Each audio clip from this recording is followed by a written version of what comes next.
일본은 지금 사실상 초토화된 상태였다.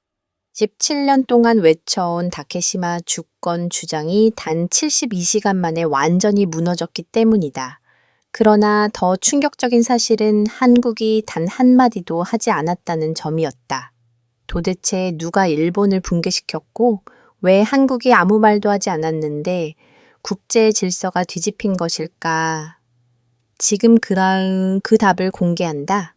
2008년부터 2025년까지 일본 정부는 17년 동안 외교 청서에 같은 문장을 반복해 넣었다.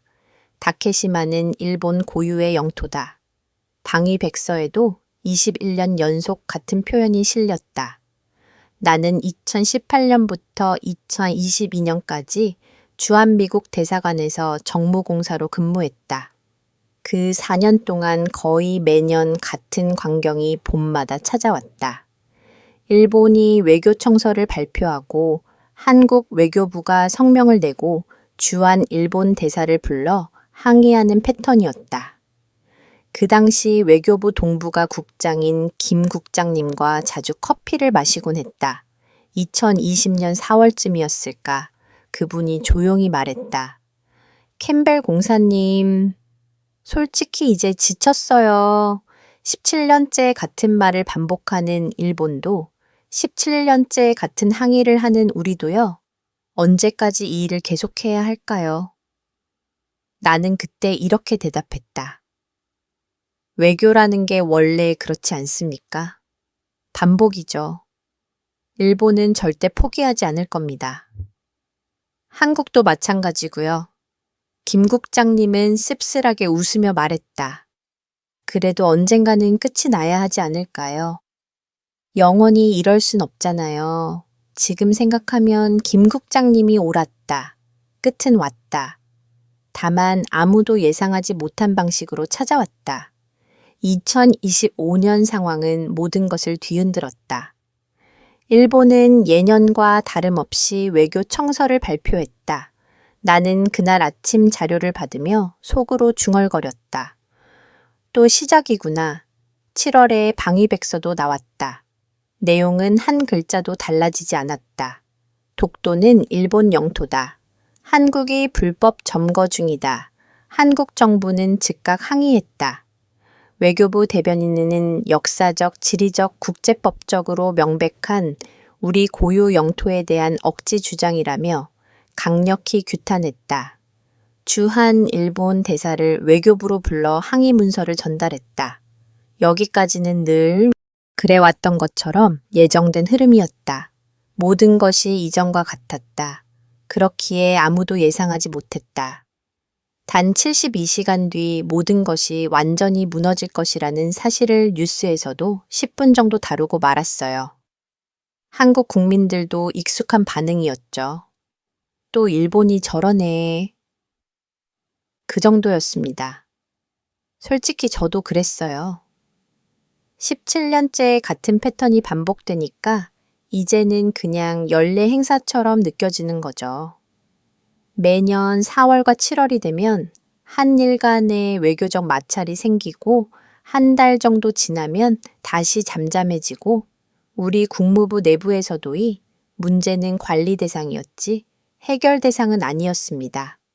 어차피 해결이 안 되는 문제니까 그냥 큰 충돌 없이 관리만 하자는 거였죠. 그런데 2025년 11월 일본이 한 발 더 나갔습니다. 도쿄에 있는 영토주권 전시관이라는 곳이 있어요. 2018년에 만들어진 곳인데 센카쿠 열도와 독도에 대한 일본의 영유권 주장을 홍보하는 전시관이죠. 원래는 작은 공간이었는데 11월 중순에 갑자기 독도 관련 전시 공간을 2배로 확장한 겁니다. 단순히 공간만 넓힌 게 아니었어요. 새로운 전시물을 추가했습니다. 1905년 시마네 현시 문서 복제본 독도를 다케시마라고 표기한 각종 지도들, 그리고 한국의 불법 점거 역사라는 타임라인까지요. 더 자극적인 건 영상물이었습니다. 10분짜리 홍보 영상을 만들어서 전시관 입구에 큰 화면으로 틀어놨는데 거기에 다케시마는 일본 고유의 영토입니다. 한국이 1954년부터 불법으로 씁니다. 라는 자막이 한국어, 영어, 중국어로 나오는 거예요. 저는 그 소식을 듣고 바로 도쿄 주재 우리 대사관에 연락했습니다. 이거 뭡니까? 왜 지금 이런 걸 합니까? 도쿄 대사관 참사관이 답했어요. 차관보님, 일본 외무성도 당황하는 분위기입니다. 이건 총리실 주도로 진행된 일이라고 하더군요. 외무성은 사전에 브리핑도 제대로 못 받았다고 합니다. 집권 이후 강경한 발언을 해왔던 인물이죠. 2025년 들어서는 대만 문제에서도 노골적으로 개입 의사를 밝혔고요. 11월에 전시관 확장은 명백히 계산된 도발이었습니다. 한국을 자극하려는 의도가 분명했죠. 그런데 왜 하필 11월이었을까요, 저는? 그게 궁금했어요. 나중에 알고 보니 일본 내부 정치와 관련이 있었습니다. 다카이치 총리의 지지율이 떨어지고 있었거든요. 10월 여론조사에서 지지율이 8%까지 내려갔어요. 그래서 보수층 결집을 위해 영토 문제 카드를 꺼낸 거죠. 한국 외교부는 즉각 성명을 냈습니다. 강력히 항의하며 즉각 철회를 요구한다는 내용이었어요. 주한 일본 대사를 불러서 항의하는 것까지는 늘 하던 대로였습니다. 하지만 이번엔 한 가지가 달랐어요. 한국 정부가 중국 외교부의 정례 브리핑 일정을 미리 파악하고 있었다는 겁니다. 그리고 중국 관영 매체 기자들이 무슨 질문을 할지도 알고 있었던 것 같아요. 11월 14일 목요일 베이징 외교부 청사에서 정례 브리핑이 있었습니다. 중국 관영 매체인 황고15 기자가 질문을 던졌어요.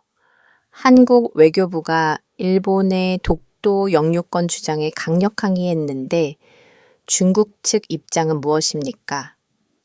저는 그날 밤 그 영상을 3번 돌려봤습니다.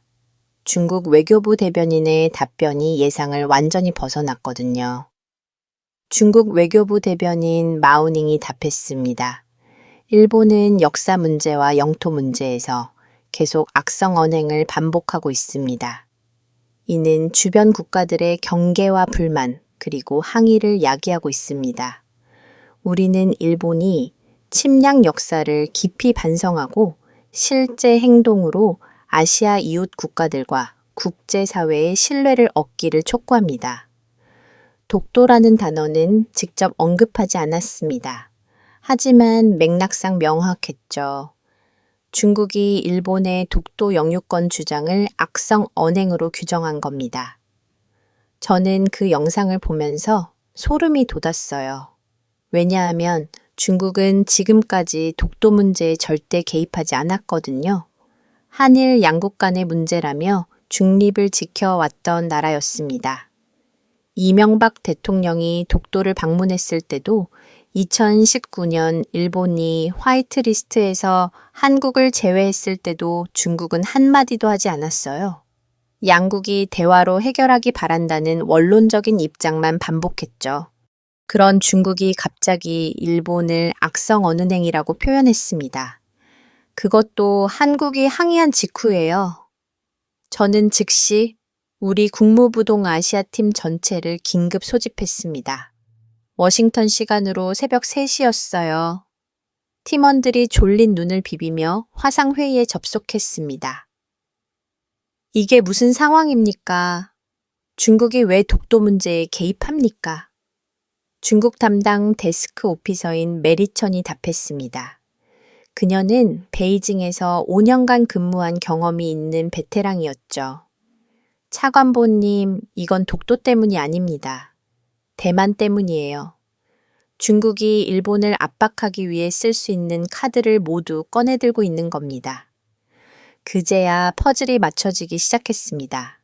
사실 11월 초부터 중일 관계는 심각하게 악화되고 있었어요.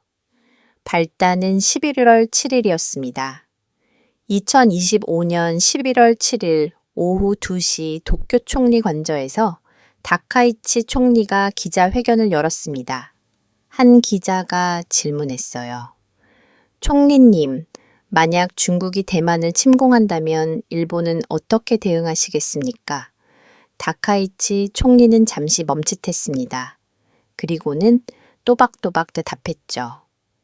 대만 유사시는 일본에 있어서 졸리삐기 사태가 될 수 있습니다. 우리 헌법 제구조는 자위권 행사를 인정하고 있습니다. 따라서 자위대의 무력 개입도 검토할 수 있다고 생각합니다. 회견장이 술렁이었습니다. 현직 일본 총리로서는 처음으로 대만 문제의 무력 개입 가능성을 공개적으로 언급한 거였거든요.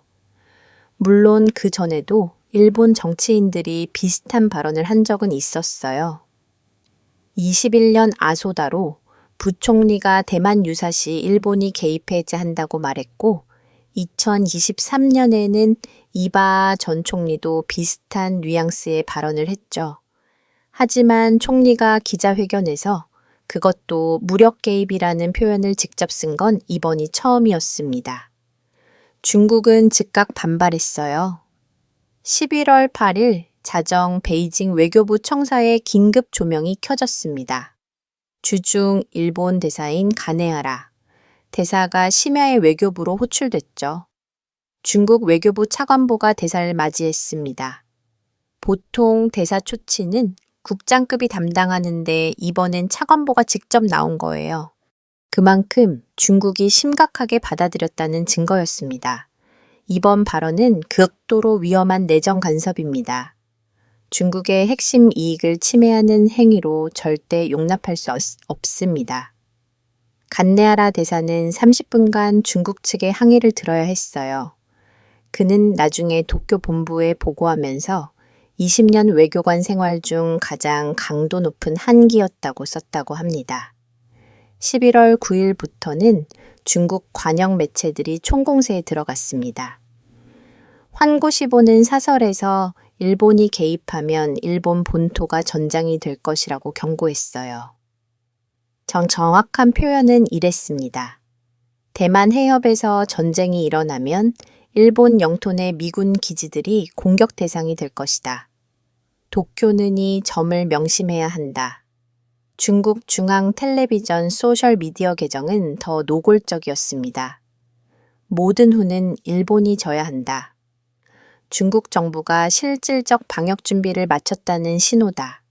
심지어 주사카 중국 총영사는 개인 SNS에 이런 글을 올렸어요. 이것은 죽음의 길이다. 더러운 목을 벨 수밖에 없다. 너무 과격한 표현이라 몇 시간 만에 삭제됐지만 이미 캡처본이 인터넷에 퍼진 뒤였죠. 일본 언론들은 중국 외교관의 협박이라며 대서특필했습니다. 11월 10일 중국 국방부 대변인도 정례 브리핑에서 경고했습니다. 인민해방군은 대만 주변 해역에서 정상적인 훈련과 순찰 활동을 계속할 것이다. 어떤 외부 세력의 개입도 용납하지 않을 것이며 필요한 모든 조치를 취할 준비가 되어 있다. 11월 12일 결정타가 나왔습니다. 중국 주일 대사관이 공식 홈페이지에 공지를 올렸어요.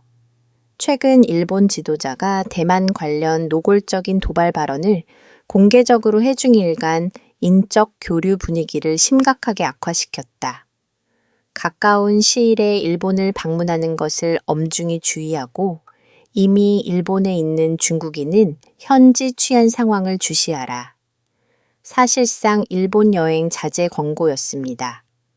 그 뒤로 중국 여행사들은 일본행 단체 관광상품 판매를 중단했어요. 중국 항공사들도 일본행 항공편을 축소하기 시작했고요.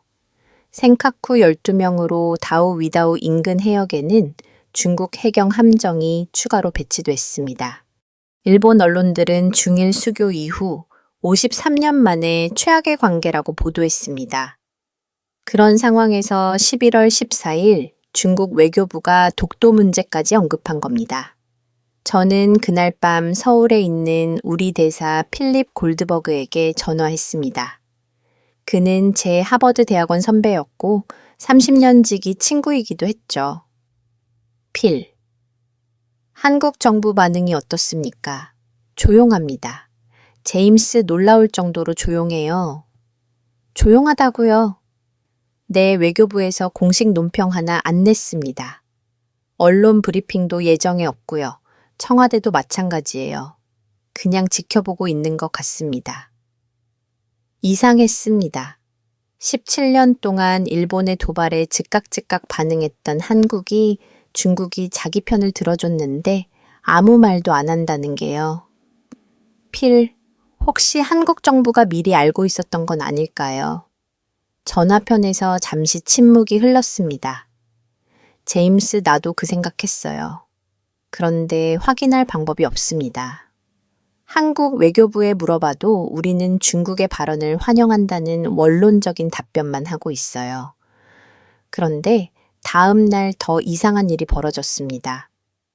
11월 15일 금요일 오전 한국 대통령실에서 한 가지 발표를 했습니다.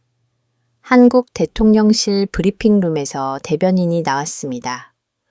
저는 실시간 중계를 보고 있었어요. 무슨 이야기가 나올지 궁금했거든요. 중국이 독도 문제에서 한국 편을 들어준 지 24시간이 지났는데 한국 정부가 아직까지 아무 반응도 안 한 상태였으니까요. 대변인이 입을 열었습니다. 정부는 동북아 3국 공식 표기 순서를 한중일로 통일하기로 결정했습니다. 저는 귀를 의심했습니다. 뭐라고요? 지금 독도 이야기를 할 줄 알았는데 국가 표기 순서 이야기를 하고 있다고요. 대변인은 계속 설명했습니다. 이전 정부에서는 한일중과 한중일 표기가 혼용되면서 어느 나라와 더 가깝냐는 소모적인 논란이 있었습니다. 이번 조치는 불필요한 논란을 없애고 실용 외교를 강조하기 위한 것입니다. 그게 끝이었습니다. 독도에 대한 언급은 한마디도 없었어요. 저는 즉시 서울대사관 정무참사관에게 전화했습니다. 지금 뭘 본 겁니까? 국가 표기 순서요. 참사관도 당황한 목소리였어요. 저희도 놀랐습니다. 차관보님. 외교부 고위 관계자에게 물어봤는데 이건 며칠 전부터 준비된 발표였다고 하더군요. 중국 외교부 발언과는 무관하다고 강조하던데요. 무관하다고요? 그럴 리가 있습니까? 저도 그렇게 생각합니다. 하지만 한국 정부는 계속 그런 입장을 유지하고 있습니다. 저는 그때 깨달았습니다. 한국이 굉장히 영리하게 움직이고 있다는 걸요.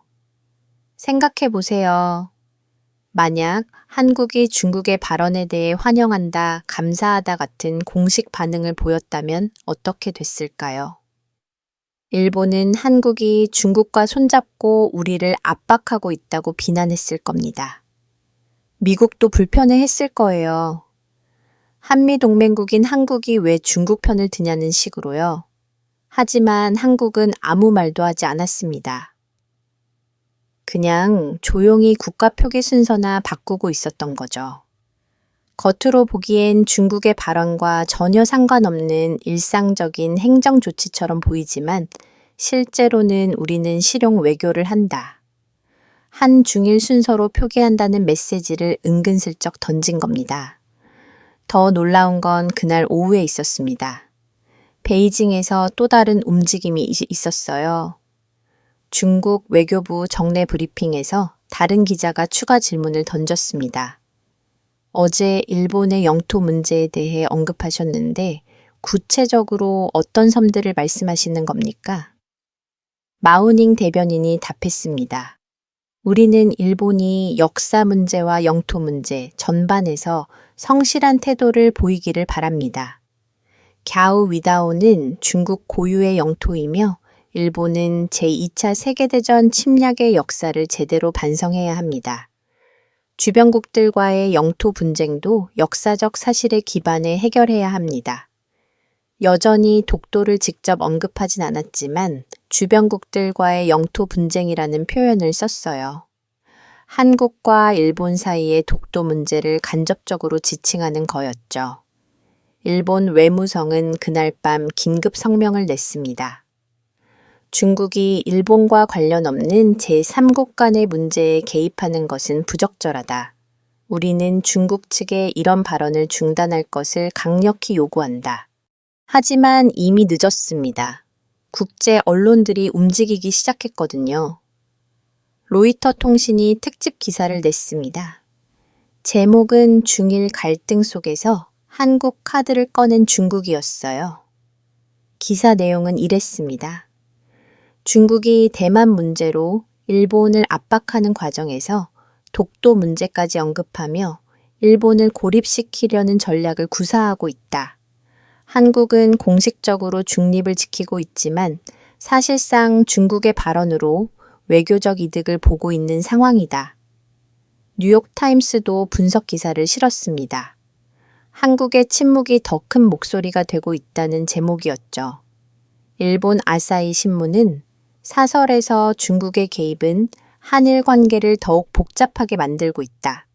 일본 정부는 독도 문제에서 국제사회의 지지를 얻기 위한 새로운 전략이 필요하다고 썼습니다. 저는 그 주말 내내 보고서를 읽고 또 읽었습니다.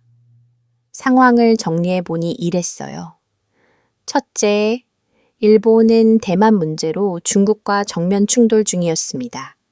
여행 자제 권고 센카쿠 순찰 강화, 경제 제재 가능성까지 거론되는 상황이었죠. 둘째, 그 와중에 일본이 독도 전시관까지 확장하면서 한국도 자극했습니다. 타이밍이 최악이었어요. 셋째, 중국은 일본을 압박하는 카드로 독도 문제까지 끌어들였습니다. 직접 언급은 피하면서도 악성 언행 주변국 영토 분쟁 같은 표현으로 메시지를 전달했죠.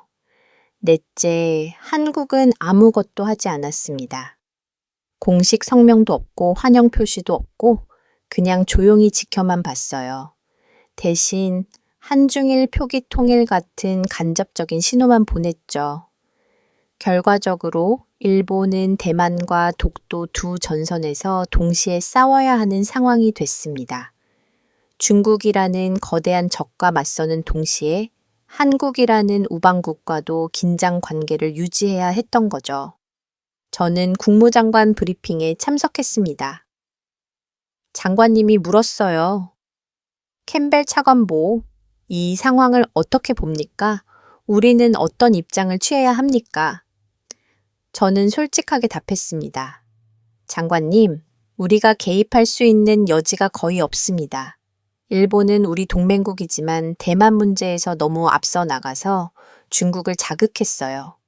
한국도 우리 동맹국인데 독도 문제에서는 일본이 명백히 도발한 측입니다. 우리가 어느 한쪽 편을 들면 다른 쪽과의 관계가 악화됩니다. 그럼 우리는 그냥 지켜보기만 하자는 겁니까?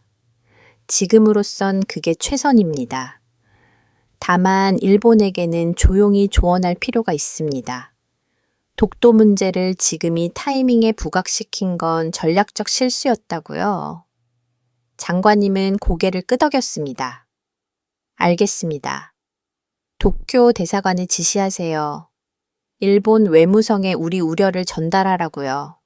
하지만 상황은 우리 예상보다 훨씬 빠르게 악화되고 있었습니다. 중국 상무부가 발표를 했어요. 일본산 수산물에 대한 검역을 강화한다. 방사능 오염 우려가 있는 품목에 대해서는 통관 시간이 지연될 수 있다. 사실상 경제 제재의 시작이었습니다. 2011년 후쿠시마 원전 사고 이후 일본 수산물은 계속 논란이 있었지만 중국이 공식적으로 검역 강화를 발표한 건 처음이었어요. 일본 수산업계가 패닉에 빠졌습니다. 중국은 일본 수산물 수출의 22%를 차지하는 최대 시장이거든요. 홋카이도 어민들은 이러다 파산한다며 일본 정부에 항의했습니다. 같은 날 오후 중국 해경국이 발표했습니다. 노이다오 인근 해역에서 정상적인 순찰 활동을 강화한다. 실제로 센카쿠 12도 주변에 중국 해경 함정 4척이 추가로 배치됐어요. 일본 해상보안청 순시선과 거리 500m리기까지 접근하는 상황도 발생했습니다. 일본은 완전히 수세에 몰렸습니다. 도쿄 총리 관저에서 긴급 안보 회의가 열렸습니다. 저는 그날 회의 내용을 직접 알 수는 없었지만 나중에 일본 외무성 고위 관계자를 통해 대략적인 분위기를 전해 들었어요. 다카이치 총리가 먼저 입을 열었다고 합니다. 현재 상황을 정리해 주십시오. 외무성 사무차관이 보고했습니다. 중국과의 관계가 급속히 악화되고 있습니다. 여행 자제 권고로 중국인 관광객이 70% 감소했고 수산물 검역 강화로 수출이 막히고 있습니다. 센카쿠 주변 긴장도 고조되고 있고요.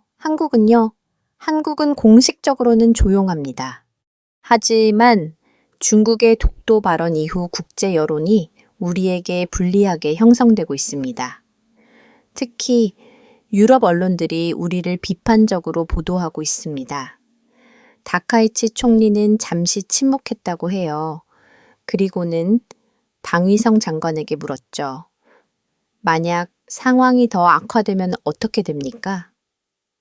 중국이 경제 제재를 확대할 경우 우리 경제에 심각한 타격이 예상됩니다. 중국은 우리 수출의 10%를 차지하는 최대 무역 상대국입니다.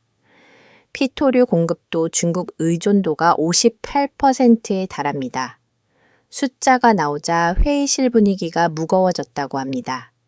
재무성 장관이 추가로 보고했어요. 이미 일본 기업들이 불안해하고 있습니다. 도요타, 파나소닉, 소니 등 중국에 공장을 둔 기업들은 생산 차질을 우려하고 있고요. 일본 증시도 3일 연속 하락했습니다. 다카이치 총리가 물었습니다. 미국은 어떤 입장입니까? 미국은 관망하고 있습니다. 우리가 먼저 대만 문제를 거론한 데 대해 불편한 기색을 보이고 있습니다. 동맹국이지만 이번 건에서 적극적으로 우리 편을 들어주진 않을 것 같습니다. 외무성 차관이 조심스럽게 말했습니다. 총리님, 독도 전시관 확장건은 철회해야 하는 게 어떻겠습니까? 그것만으로도 한국과의 관계를 일단 안정시킬 수 있습니다. 다카이치 총리는 고개를 저었다고 합니다. 안 됩니다. 우리가 거기서 물러서면 중국은 더 강하게 나올 겁니다. 약점을 보이는 순간 끝입니다. 하지만 총리의 간격론은 오래 가지 못했어요. 결정타가 날아왔습니다. 중국 공산당 기관지 인민일보가 일면 사설을 실었어요. 제목은 일본은 역사를 직시하라 였습니다. 타설 내용은 강력했습니다. 일본은 제2차 세계대전 침략의 역사를 반성하지 않고 있다. 대만 문제에 개입하겠다는 발언은 전후 국제 질서에 대한 도전이다. 독도 문제에서도 한국의 주권을 존중하지 않고 있다. 일본이 이런 태도를 계속한다면 중국은 필요한 모든 조치를 취할 것이다. 인민일보가 일면 사설을 싣는 건 중국 공산당의 공식 입장이란 뜻입니다. 더 이상 외교부 대변인의 발언 수준이 아니었어요. 중국 정부 전체의 의지가 담긴 메시지였죠. 그리고 그 사설에서 처음으로 독도라는 단어가 명시적으로 등장했습니다. 중국어 표기로 두다오라고 썼어요. 일본식 표현인 다케시마가 아니라 한국식 표현을 쓴 겁니다. 이건 엄청난 의미였습니다. 중국이 공식적으로 독도 명칭에서 한국 편을 든 거였거든요. 일본 외무성은 즉각 베이징 주재 일본 대사관에 지시했습니다. 중국 외교부에 항의하라고요. 하지만 중국은 아예 대응하지 않았습니다. 우리는 역사적 사실을 말한 것뿐이라는 짧은 답변만 돌아왔죠. 같은 날 오후 한국에서도 움직임이 있었습니다. 한국 외교부가 정례 브리핑에서 처음으로 입을 열었어요. 독도는 역사적, 지리적, 국제법적으로 명백한 대한민국 고유의 영토입니다. 일본이 독도에 대해 부당한 영유권 주장을 반복하는 것은 유감스러운 일입니다. 우리는 국제사회가 역사적 사실을 올바르게 인식하기를 바랍니다. 여전히 중국을 직접 언급하지는 않았지만 국제사회가 역사적 사실을 올바르게 인식하기를 바란다는 표현이 들어갔어요. 중국의 발언을 간접적으로 환영하는 뉘앙스였죠. 일본 정부는 이제 완전히 궁지에 몰렸습니다. 대만 문제로 중국과 대립하고 독도 문제로 한국과도 긴장하고 경제 제재 위협까지 받고 국제 여론도 불리하고 미국도 적극적으로 도와주지 않고 일본 자민당 내부에서 반란이 일어났습니다. 자민당 의원 37명이 모여서 성명을 발표했어요. 현 정부의 외교 정책이 국익을 해치고 있다. 중국과의 관계 개선이 시급하며 불필요한 영토 분쟁 확대는 자제해야 한다. 사실상 다카이치 총리에 대한 반기였습니다. 여당 내부에서조차 총리를 비판하는 목소리가 나온 거죠. 일본 언론들도 돌아섰습니다. 요미우리 신문은 사설에서 외교적 고립을 자초한 정부의 책임이 크다고 비판했고, 마이니치 신문은 대만 발언과 독도 전시관 확장을 동시에 추진한 것은 전략적 실수라고 지적했습니다. 여론조사 결과도 나왔어요. 다카이치 내각 지지율이 28%로 떨어졌습니다. 한 달 사이에 10%포인트가 하락한 겁니다. 다카이치 총리는 결단을 내려야 했습니다. 총리 관저에서 긴급 기자회견이 열렸어요. 저는 새벽 4시에 일어나서 생중계를 봤습니다. 다카이치 총리가 단상에 섰습니다. 표정이 굳어 있었어요. 국민 여러분께 말씀드립니다. 최근 중국과의 관계가 어려움을 겪고 있습니다.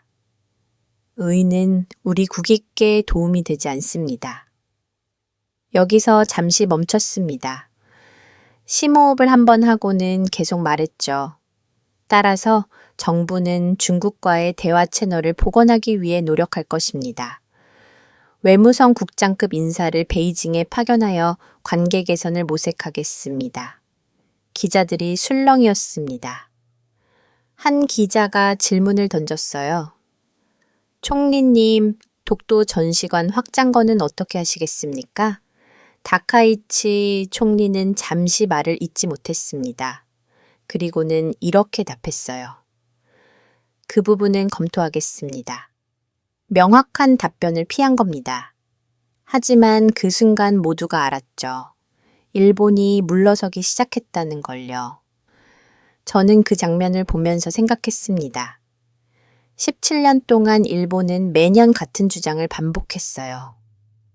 독도는 일본 땅이라고 한국이 불법 점거하고 있다고. 그렇게 집요하게 끈질기게 밀어붙였죠. 한국도 17년 동안 같은 대응을 했습니다. 항의하고 반박하고 자기 입장을 되풀이했어요. 주말인데도 일을 해야 했어요. 동아시아 상황이 너무 빠르게 변하고 있었거든요. 책상 위에는 각국 대사관에서 올라온 보고서들이 쌓여 있었습니다. 저는 그 중에서 도쿄 대사관이 보낸 경제 분석 보고서를 집어들었어요. 제목은 간단했습니다. 중일 갈등의 경제적 영향 분석. 첫 페이지를 넘기자마자 숫자들이 눈에 들어왔습니다. 일본 증시는 3주 동안 12% 하락했어요. 니케이 지수가 32전 포인트에서 28촌포인트로 떨어진 겁니다. 특히 중국 시장 의존도가 높은 기업들이 집중적으로 타격을 받았죠. 도요타 주가는 18%, 하락 파나소닉은 15%, 소는 13% 떨어졌습니다. 중국인 관광객 감소는 더 심각했어요. 11월 첫째 주 대비 셋째 주에 73%가 줄었습니다. 도쿄 긴자 거리의 명품점들은 매출이 절반으로 떨어졌고 오사카 도톤보리의 음식점들은 30% 이상 손님이 줄었어요. 한 달 전만 해도 중국인 단체 관광객들로 북적였던 곳들이 텅텅 비어버린 겁니다. 홋카이도 어민들은 더 절박했습니다. 중국의 수산물 검역 강화로 게 수출이 완전히 막혔거든요. 홋카이도산 대게는 중국 수출이 전체의 48%를 차지했는데 그게 하루 아침에 제로가 됐어요. 사포로 수산시장 조합장이 기자회견을 열었습니다. 70대 노인이었는데 카메라 앞에서 눈물을 흘렸어요. 우리는 정치를 모릅니다. 그냥 물고기를 잡아서 팔 뿐입니다. 왜 우리가 이런 고통을 받아야 합니까? 일본 관광청이 긴급 발표를 했습니다. 11월 중국인 관광객 수가 전년 동기 대비 68% 감소했다고요. 금액으로 따지면 주당 1조 200억엔 손실이었습니다. 한국 돈으로 약 1조 2천억 원이죠. 한 달이면 5조 원 가까운 손실입니다. 저는 보고서를 읽으면서 한숨을 쉬었습니다. 숫자가 이렇게 명확하게 나오는데 일본 정부는 왜 아직도 강경 입장을 고수하고 있는 걸까요? 그때 제 휴대전화가 울렸습니다. 서울의 필립 골드버그 대사였어요. 제임스 한국 경제 데이터 봤어. 아니요. 무슨 일입니까? 한국은 반대로 가고 있어. 중국 관광객이 늘고 있다고. 저는 깜짝 놀랐습니다. 늘고 있다고요? 11월 들어서 전월 대비 23% 증가했대. 중국인들이 일본 대신 한국으로 오고 있는 거야. 면세점 매출도 급증하고 있고 저는 즉시 서울대사관 경제 담당관에게 연락했습니다. 지금 상황 정리해서 보고서 올려주세요. 30분 후 이메일로 보고서가 도착했습니다. 한국관광공사 발표에 따르면 11월 첫째 주부터 셋째 주까지 중국인 관광객이 매주 증가세를 보이고 있었어요. 특히 20대에서 40대 중국인들이 일본 대신 한국을 선택하고 있었습니다. 서울 명동거리는 중국어가 넘쳐났고 제주도 면세점은 대기 시간이 2시간으로 늘었다고 합니다. 한국 화장품 업체들의 중국 수출도 급증했어요. 11월 수출액이 전월 대비 19% 증가했습니다. 중국 소비자들이 일본 제품 대신 한국 제품을 사기 시작한 거죠. 더 흥미로운 건 반도체와 디스플레이 분야였습니다. 일본 기업들이 중국에 수출하던 고급 부품과 소재들이 막히면서 중국 기업들이 한국 기업에 긴급 문의를 하기 시작했어요. 삼성전자와 SK 하이닉스, LG 디스플레이에 주문이 몰렸습니다. 한국 기업들은 조용히 물량을 늘렸습니다. 공식 발표는 없었지만 실제로 생산 라인 가동률을 높이고 있었어요. 저는 보고서를 읽으면서 웃음이 나왔습니다. 한국은 정말 아무 말도 하지 않고 있었어요. 독도에 대한 추가 성명도 없고 중국을 공개적으로 지지한다는 발표도 없었습니다. 그냥 조용히 실리를 챙기고 있었던 겁니다. 일본 경제산업성이 긴급 회의를 소집했습니다. 일본 주요 기업 대표 30명이 모였어요. 도요타, 소니, 파나소닉, 미쓰비시, 혼다 같은 대기업들이었죠. 한 일본 기자가 나중에 저에게 그날 회의 분위기를 전해줬습니다. 도요타 부회장이 말했다고 해요. 우리 중국 공장 가동률이 떨어지고 있습니다. 부품 공급이 지연되고 통관 시간이 평소의 3배로 늘었습니다. 이 상태가 한 달만 더 가면 생산 차질이 불가피합니다. 손위 전무도 발언했습니다. 중국 시장 매출이 14% 감소했습니다. 중국 소비자들이 우리 제품 불매 운동을 시작했습니다.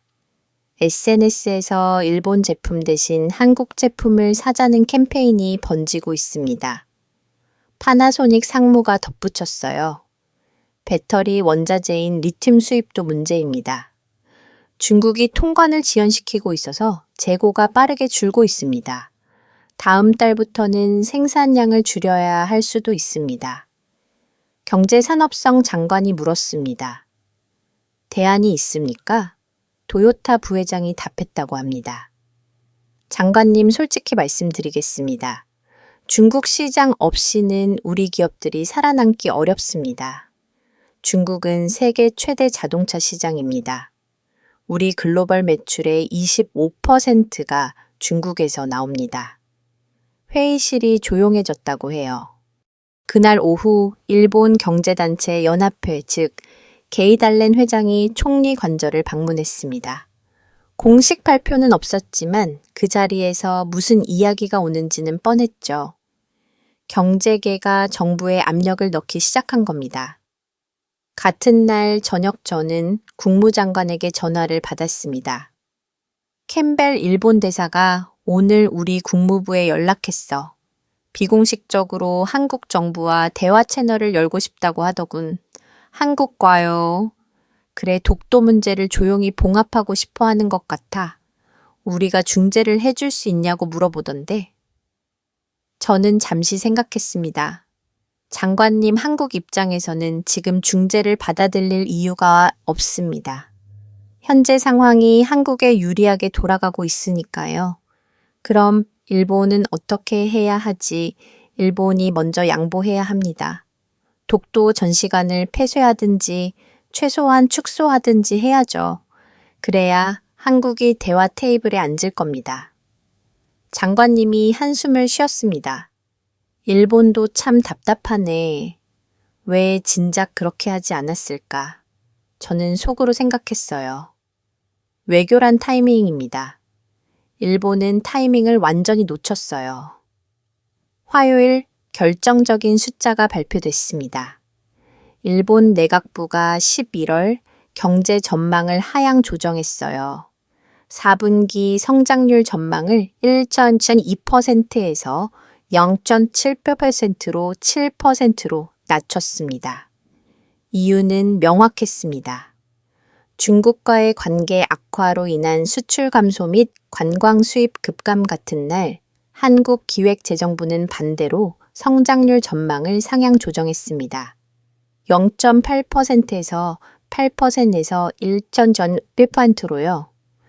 이유 역시 명확했어요.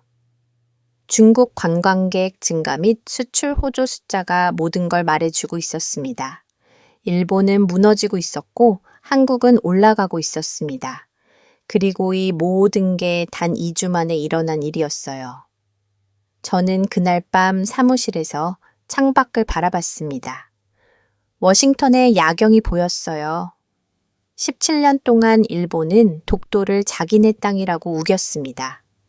내년 외교청서에 쓰고 방위백서에 쓰고 교과서에도 싸고 전시관까지 만들었죠. 한국은 17년 동안 항의했습니다. 매번 똑같이 반박하고 주장하고 증명하려고 했었어요. 하지만 결국 상황을 바꾼 건 다른 요인이었습니다. 일본이 대만 카드를 잘못 꺼냈고 중국이 그걸 이용했고 한국은 조용히 지켜보다가 모든 실리를 챙겼습니다.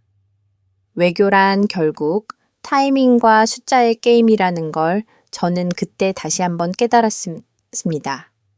저는 긴급 이메일 한 통을 받았습니다. 발신자는 일본 외무성 아시아 태평양 국장 가나이 마사키였어요. 제가 주한미국 대사관에서 일할 때 자주 만났던 인물이죠. 이메일은 짧았습니다. 캠벨 차관보님, 조용히 만날 수 있을까요? 긴급한 상황입니다. 저는 즉시 답장을 보냈습니다. 오늘 오후 3시 워싱턴 조지타운의 그 카페에서 만나죠. 우리가 자주 가던 조용한 카페가 있었거든요. 공식 회의가 아닌 비공식 대화를 나눌 때 가던 곳이었습니다. 오후 3시 가나이 국장이 카페에 들어왔습니다. 얼굴이 많이 지쳐 보였어요. 원래 꼼꼼하게 매던 넥타이도 조금 흐트러져 있었습니다. 커피 드시겠습니까? 고맙습니다. 우리는 구석자리에 앉았습니다. 주문한 커피가 나올 때까지 아무 말도 하지 않았어요. 카페 안에 다른 손님이 없는지 확인한 뒤에야 가나이 국장이 입을 열었습니다. 캠벨 차관보님, 우리가 실수했습니다. 어떤 부분을 말씀하시는 겁니까? 모든 부분입니다. 대만 발언도 독도 전시관 확장도 타이밍도 전부요. 가나이 국장은 한숨을 쉬었습니다. 솔직히 말씀드리면 외무성은 반대했습니다. 총리실이 밀어붙인 일이었어요. 우리는 경고했습니다. 지금은 타이밍이 아니라고 중국을 자극하면 안 된다고요. 하지만 총리는 듣지 않으셨죠. 네. 아카이치 총리는 강경론자입니다. 대만 문제에서 일본이 명확한 입장을 보여야 한다고 믿었어요. 독도 문제도 마찬가지였고요. 물러서면 약하게 보인다는 논리였습니다. 저는 고개를 끄덕였습니다. 그래서 지금은 어떤 상황입니까? 가나이 국장이 서류 가방에서 종이 한 장을 꺼냈습니다. 일본 외무성 내부 보고서였어요. 이거 보십시오. 지난 2주간의 경제 손실입니다. 저는 그 종이를 받아들었습니다. 숫자들이 빼곡하게 적혀 있었어요. 관광 수입 손실, 주당 200억엔, 수출 감소 주당 800억엔, 증시, 시가총액 감소 47조엔, 기업 신용 등급 하락 도요타, 손위 등 12개 기업 2주 만에 이 정도입니까? 네. 그리고 이건 시작에 불과합니다. 중국이 본격적으로 경제 제재에 나서면 우리는 버티지 못합니다. 더 큰 문제는 국내 여론입니다. 자민당 내부에서 총리에 대한 불신임 움직임이 시작됐습니다. 경제계는 아예 등을 돌렸고요. 어민들은 거리로 나와서 시위를 하고 있습니다. 그래서 저를 만나자고 하신 겁니까? 가나이 국장이 저를 똑바로 쳐다봤습니다. 한국과 대화 채널을 열고 싶습니다. 미국이 중재를 해줄 수 있습니까? 저는 잠시 생각했습니다. 솔직하게 말해야 할까 아니면 외교적 수사를 써야 할까 결국 솔직하게 말하기로 했어요. 가나이 국장은 제 오랜 지인이었으니까요. 국장님 솔직히 말씀드리겠습니다. 지금 한국은 중재를 원하지 않습니다. 왜입니까? 현재 상황이 한국에게 유리하기 때문입니다. 한국은 아무것도 하지 않고 있는데 중국이 알아서 일본을 압박하고 있고 경제적 실리도 챙기고 있어요. 한국 입장에서는 지금 상황을 바꿀 이유가 없습니다. 가나이 국장의 얼굴이 어두워졌습니다. 그럼 우리는 어떻게 해야 합니까? 독도 전시관을 폐쇄하십시오. 그건 총리가 절대 받아들이지 않을 겁니다. 그런 방법이 없습니다. 가나이 국장이 조용히 말했습니다. 캠벨 차관보님, 7년 동안 우리는 독도가 일본 땅이라고 주장해 왔습니다. 매년 같은 말을 반복했죠. 그게 우리의 원칙이었고 우리의 입장이었습니다. 알고 있습니다. 하지만 2주 만에 모든 게 무너졌습니다. 중국이 한마디 하자 국제 여론이 바뀌었고 우리 경제가 흔들리고 국내 정치도 불안해졌어요. 17년이 2주에 무너진 겁니다. 저는 아무 말도 하지 않았습니다. 가나이 국장이 계속 말했어요. 제가 외교관 생활을 30년 했습니다. 그동안 배운 게 하나 있다면 원칙도 중요하지만 현실은 더 중요하다는 겁니다. 우리는 원칙만 지키다가 현실을 잃어버렸습니다. 국장님이 그런 말씀을 하시다니 놀랍네요. 저도 놀랍습니다. 하지만 이게 제 솔직한 심정입니다. 가나이 국장은 가방을 챙기며 일어섰습니다. 차관보님, 혹시 서울대사에게 연락할 수 있습니까? 비공식적으로요. 해보겠습니다. 하지만 약속은 못 드립니다. 알고 있습니다. 감사합니다. 그가 카페를 나갔습니다. 저는 혼자 남아서 창밖을 바라봤어요. 외교란 참 잔인한 게임이라는 생각이 들었습니다. 그날 밤 저는 서울의 필립 골드버그 대사에게 전화했습니다. 필 일본 외무성 국장을 만났어. 어떻던데 완전히 무너져 있더군. 한국과 대화하고 싶다는데 카드가 없어. 전화편에서 필립이 웃었습니다. 제임스 한국 외교부 차관을 어제 만났어. 완전히 여유롭더군. 아무 걱정이 없어 보였어. 뭐라고 하던가요? 독도 문제는 원래 우리 입장이 명확하다고 하더군. 역사적으로도 법적으로도 실효적으로도 우리 땅이라고. 일본이 17년 동안 뭐라고 하든 사실은 변하지 않는다고 했어. 그럼 일본과 대화할 생각은 글쎄 별로 관심 없어 보이던데. 지금 한국은 중국 관광객 늘어나고 수출 늘어나고 국제 여론도 좋아지고 있잖아. 굳이 일본과 대화해 뭘 얻겠어. 저는 한숨을 쉬었습니다. 일본이 완전히 막다른 골목에 몰렸네. 그리고 제임스, 한 가지 더 재미있는 게 있어. 뭔데 한국 외교부 차관이 나한테 슬쩍 물어보더군. 미국은 독도 문제에서 어떤 입장이냐고 뭐라고 답했어? 나는 미국은 한일 양국이 대화로 해결하기를 바란다고 원론적으로 답했지. 그랬더니 차관이 웃으면서 이러더군. 그럼 일본이 먼저 대화 제안을 해야겠네요라고. 저는 웃음이 나왔습니다. 한국이 완전히 주도권을 쥐고 있네. 일본 내각에서 긴급 회의가 열렸습니다. 저는 회의 내용을 직접 알 수 없었지만 다음 날 일본 언론 보도를 통해 대략적인 내용을 파악할 수 있었어요. 다카이치 총리가 결단을 내렸다고 합니다. 독도 전시관을 일시적으로 재정비한다는 명목으로 사실상 폐쇄하기로 한 거예요. 공식적으로는 전시 내용을 보완하기 위한 임시 휴관이라고 발표했지만 모두가 알았죠. 이건 사실상 항복 선언이라는 걸요. 같은 날 일본 외무성은 중국의 고위급 대표단을 파견하겠다고 발표했습니다. 중일 관계 개선을 위한 협의라는 명분이었어요. 일본 언론들은 이걸 굴욕 외교라고 비판했습니다. 보수 성향의 요미우리 신문조차 사설에서 정부가 너무 쉽게 물러섰다고 지적했어요. 하지만 숫자 앞에서는 원칙도 무너질 수밖에 없었습니다. 한국 외교부가 간단한 브리핑을 했습니다. 독도는 역사적, 지리적, 국제법적으로 명백한 대한민국 고유의 영토입니다. 이는 어떤 상황에서도 변하지 않는 사실입니다. 똑같은 말이었어요.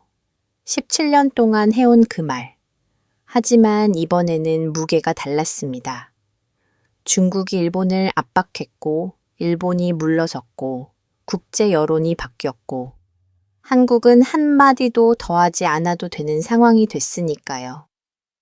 저는 그날 밤 사무실에서 지난 3주를 정리하는 보고서를 썼습니다. 제목은 이렇게 붙였어요. 72시간이 만든 새로운 동북아 질서 독도 사태 분석 보고서의 결론 부분에 저는 이렇게 썼습니다. 25년 11월 동북아시아 외교 지형이 근본적으로 변화했다. 일본은 대만 문제로 중국을 자극했고 중국은 독도 문제로 방역했으며 한국은 침묵으로 승리했다. 이 사건은 세 가지 교훈을 준다. 첫째, 외교에서 타이밍은 전략만큼 중요하다. 둘째, 원칙도 현실 앞에서는 굴절된다. 셋째, 때로는 말하지 않는 것이 가장 큰 목소리가 된다. 보고서를 제출하고 나서 저는 창밖을 바라봤습니다. 17년이 2주에 무너지는 걸 지켜봤습니다. 그리고 그 과정에서 한국이 어떻게 실리를 챙겼는지도 봤어요. 외교란 결국 인내와 타이밍의 게임이라는 걸 저는 이번 사건을 통해 다시 한번 배웠습니다. 저는 예상치 못한 전화를 받았습니다. 발신자는 중국 외교부 미국 담당 부국장 리웨이였어요. 그와는 몇 년 전 베이징에서 열린 다자 회담에서 처음 만났고 이후로 가끔 연락을 주고받는 사이였죠. 캠벨 차관보님 잘 지내셨습니까? 잘 지냅니다. 리 부국장님 무슨 일이십니까? 전화 너머로 리웨이가 웃는 소리가 들렸습니다. 특별한 일은 아닙니다. 다만 최근 동북아시아 정세에 대해 미국 측 의견을 듣고 싶어서요. 저는 조심스럽게 답했습니다. 중국과 일본 간의 문제는 양국이 대화로 해결하기를 바랍니다. 물론이죠. 그런데 캠벨 차관보님 한 가지 흥미로운 사실을 발견했습니다. 무엇입니까? 일본은 17년 동안 독도가 자기네 땅이라고 주장해 왔습니다. 하지만 국제사회는 그 주장을 진지하게 받아들이지 않았어요. 왜일까요? 저는 대답하지 않았습니다. 실효적 지배가 없기 때문입니다. 독도에는 한국 경비대가 상주하고 있고 한국 등대가 작동하고 있으며 한국 우편 번호까지 있습니다. 일본이 아무리 종이에 글을 써도 현실은 바뀌지 않는 겁니다. 그래서 하시고 싶은 말씀이 뭡니까? 우리 중국도 비슷한 상황입니다.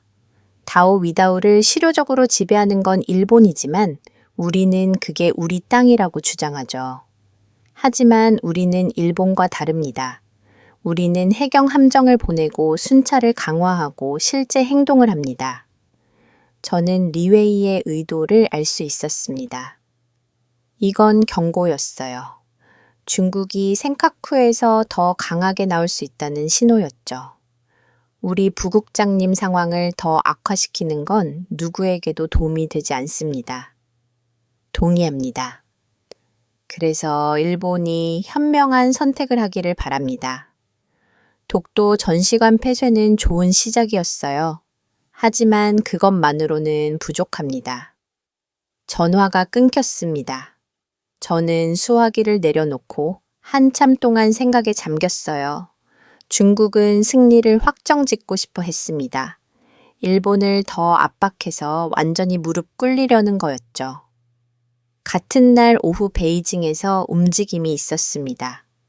중국 국방부가 발표를 했어요. 인민해방군 동부저구가 대만 해협 인근에서 대규모 군사훈련을 실시한다. 기간은 12월 1일부터 5일까지 5일간이다. 이건 명백한 무력 시위였습니다. 일본이 대만 개입을 말했으니 중국은 우리가 대만에 뭘 할 수 있는지 보여주겠다는 메시지를 보낸 거예요. 일본 방위성은 즉각 비상경계령을 내렸습니다. 자위대 전투기들이 오키나와 기지에서 대기태세에 들어갔고 이지스 함들도 긴급 추앙 준비를 시작했어요. 저는 즉시 국무장관에게 보고했습니다. 장관님 상황이 심각해지고 있습니다. 중국이 군사훈련까지 들고 나왔습니다. 일본 반응은 방위성이 비상경계 태세입니다. 하지만 실제 대응 능력은 제한적입니다. 다윗 때는 중국군과 정면 충돌할 수 없으니까요. 장관님이 한숨을 쉬었습니다. 그럼 우리가 개입해야 하나? 그건 신중해야 합니다. 미일 동맹은 중요하지만 이번 사태는 일본이 자초한 면이 큽니다.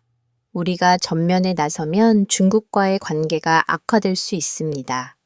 인민해방군 전투기 48대가 대만 방공식별 구역에 진입했어요. 항공모함 야오닝호가 대만 동부 해역에 나타났고 미사일 구축함 6척이 호위했습니다. 대만은 패닉 상태에 빠졌습니다. 대만 국방부가 긴급 성명을 냈어요. 중국의 군사 도발을 강력히 규탄한다. 우리는 모든 침략 행위에 대응할 준비가 되어 있다. 하지만 모두가 알고 있었죠. 대만 혼자서는 중국군을 막을 수 없다는 걸요. 일본은 더 곤란한 입장이었습니다. 다카이치 총리가 대만 유사시 개입하겠다고 공언했지만 지금 당장 뭘 할 수 있는 게 없었거든요. 자위대를 출동시킬 수도 없고 그렇다고 가만히 있자니 체면이 말이 아니었죠. 일본 방위성은 상황을 예의주시하고 있다는 원론적인 입장만 반복했습니다. 일본 언론들이 정부를 공격하기 시작했어요. 아사히 신문 사설 큰 소리만 치고 실제로는 아무것도 못하는 정부, 마이니치 신문 칼럼, 대만 개입 발언이 오히려 지역 안보를 위협하고 있다. 산케이신문 논평 중국에 빌미를 제공한 외교참사 보수 언론조차 정부를 비판하는 상황이었습니다. 일본 국회에서 야당이 총리에게 질문을 쏟아냈습니다. 저는 그날 국회 중계를 실시간으로 봤어요. 이 민주당 대표가 날카롭게 물었습니다. 총리님은 대만 유사시 자위대가 개입할 수 있다고 하셨습니다. 그럼 지금 중국이 대만 주변에서 군사훈련을 하고 있는데 우리는 뭘 하고 있습니까? 다카이치 총리가 답했습니다. 현재 상황을 면밀히 주시하고 있으며 미국과 긴밀히 협의하고 있습니다. 천민이다. 총리의 답은 늘 같았다. 그 말이 개입일까 주시만 하는 것이 개입일까?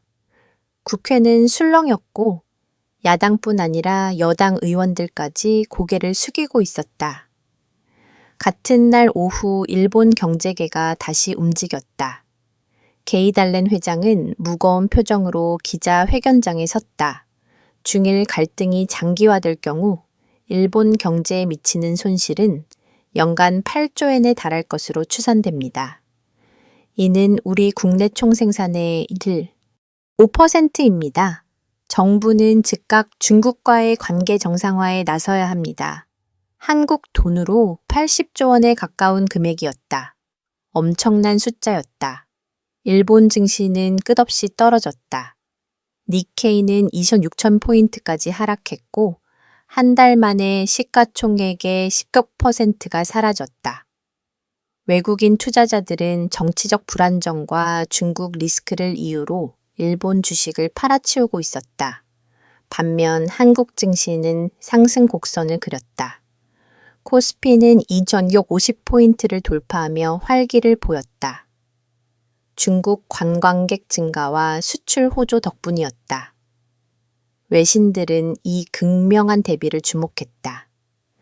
파이낸셜 타임스, 일본의 손실이 한국의 이득으로 블룸버그 한국 중일 갈등 속 경제적 수혜 월스트리트 저널 침묵하는 한국의 실리 외교 결정타는 바로 다음이었다. 일본 자민당 의원 67명이 공동 성명을 발표한 것이다. 다카이치 내각의 외교 안보 정책은 국익을 심각하게 훼손하고 있다. 우리는 총리에게 조속한 결단을 촉구한다.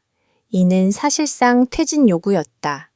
나는 뉴스를 보고 바로 도쿄 대사관에 전화를 걸었다.